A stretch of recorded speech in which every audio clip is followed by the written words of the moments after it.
In today's video, we'll be recapping Dawson's Creek Season 1, Episode 7, titled Detention. Dawson and Joey are hanging in his bedroom watching movies, when Dawson gets annoyed with the movie's car chase scene that he abruptly turns the TV off. He complains that it's unrealistic for a woman to be most attracted to the guy who can drag race the fastest and not be the most romantic, but Joey disagrees. After playfully wrestling over the remote, Joey points out that women have every right to be just as superficial as guys, and choose the one with the biggest manhood. When Dawson insists that women prefer guys who know what they're doing in the romance department, Joey questions that logic by asking him why Jen has seemingly zero interest in hitting the sheets with him. The next day at school, Joey is delivering a presentation when she mentions the practice of concubinage. A jock named Grant becomes more engaged by the thought of women only wanting to fulfill his needs and please him. Joey asks him to hold his commentary until she's done her presentation, but Grant chooses to push Joey's buttons until she is forced to embarrass him about having a low IQ. Dawson sees Jen at her locker giggling with Pacey and marches over wondering what they're talking about. Jen and Pacey tell him it's an inside joke and don't give any details. After Pacey goes off to class, Jen and Dawson stroll down the hall. She suggests they do something wild this weekend. Dawson becomes intrigued to do just about anything with Jen. While getting ready for gym class, Dawson asked Pacey on what he and Jen were laughing about earlier. Pacey confesses that he told her about the old nickname he gave him, Oompa Loompa. Pacey said Jen thought it was hilarious, but Dawson is not amused. On the other side of campus, Mr. Pickering is leading a class discussion on euthanasia. Jen voices her opinion, but she does not raise her hand, which rubs Mr. Peterson the wrong way. The two have very different views and opinions when it comes to life choices. Jen reacts strongly and uses coarse language in her response, in which Mr. Pickering rewards her with Saturday detention.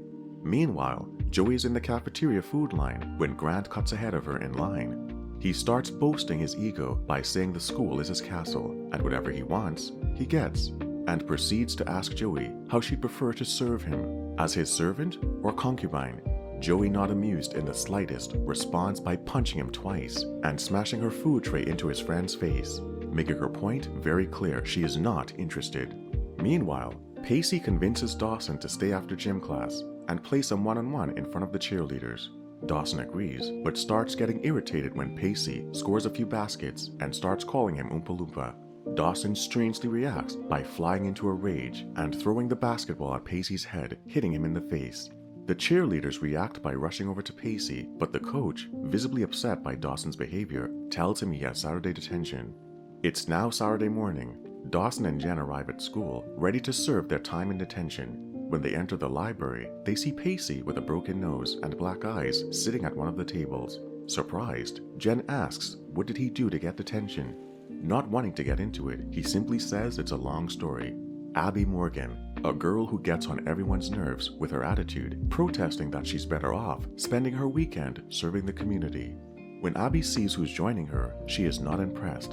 Mrs. Tringle, who's in charge of the day, tells Abby to be quiet and that someone is missing. That's when Joey walks in and grabs his seat. Mrs. Tringle warns the five that if they misbehave, she will make them shelve books and sort library cards. She was going to spend her day in the audiovisual room to watch TV, which means they will be unsupervised. Abby wants to know why they're all there for detention. When Pacey refuses to say, Abby responds that maybe it's for the rumor she started about having an affair with his teacher. But when the gang asks her what she did, she coyly says it could involve being in the boys' locker room with ecstasy. 1 hour goes by and all five of them are bored out of their minds. Abby, once again, looking to spice things up, decides on playing a game of truth or dare. Her first target is Pacey, who opted for truth. She asks him again, why did he get detention? Refusing to answer, he prefers a dare, much to Abby's delight, and wanting to stir things up, she dares Pacey to kiss Jen on the lips for 10 seconds. Everyone is suddenly intrigued, wondering if they will really go through with it. Abby says they are all part of the game now. The two pucker up while Dawson is shocked by what's happening with his crush and best friend. Afterwards, Pacey chooses Joey and asks her on the spot who she's in love with. Not wanting to share, she decides for a dare. The cycle continues once again, where she is dared to kiss Dawson on the lips for 10 seconds. Pacey is getting a thrill out of this, but Jen isn't quite sure how to process what's about to happen. Everyone watches with surprise as the two share an intimate kiss. When Joey gets the power to pick her target, she chooses Jen. Joey asks her if she thinks Dawson is the most attractive guy at their high school. Jen replies that it's a stupid question, but Dawson now wants to know the truth. Jen caves in and says yes to avoid making the situation worse. She immediately tells Joey that maybe if she spent less time focusing on her and Dawson, maybe she would have a boyfriend of her own. Jen proceeds to ask her why is she always so mean to her. Abby, not missing a beat, says out loud that Joey is in love with Dawson. Joey then decides to tell Jen in private and admits that she wishes Jen wasn't so nice to her, which makes it difficult. But their moment of truth is interrupted when Abby yells that they've been out of the library for too long and that they must go back right away before Mrs. Tringle realizes they're gone. As they rush back, hoping not to get into any trouble, Mrs. Tringle is already aware of their absence. Abby, wanting to avoid them all getting into more trouble, lies and says that they were all hungry and were looking for food in the gym. But Mrs. Tringle isn't buying it, and instead, she purposely spilled a catalog of cards on the floor, demanding them to put every card in alphabetical order before 5 p.m. Much to their relief, all 5 of them managed to collect the cards in order just in time. While giving the cards to Mrs. Tringle, Abby lets it slip that she's in detention for too many tardies. When Pacey laughs at the reason, Abby demands one final time for him to reveal his reason for being in detention. Turns out, the basketball coach caught Pacey pleasuring himself in the locker room after getting so much attention from the cheerleaders when his nose was broken. Abby bursts out laughing. Pacey shares that he feels like a screw-up, but Dawson takes the moment to apologize for taking his frustration out on his friend.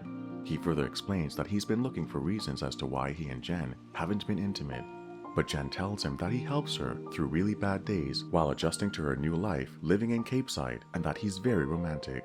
The entire conversation doesn't sit well with Joey. She says she's appalled that all everyone is thinking about is sex, and how she's afraid to express all of the weird feelings she's been experiencing lately. Dawson urges her to say what's in her heart, but Joey refuses by saying she can't, and that if she says these things, it will change everything. Mrs. Tringle finally appears to congratulate the group on completing their Saturday detention and tells them they can all go home. But everyone is looking around while Dawson tries to figure out what's really going on with Joey.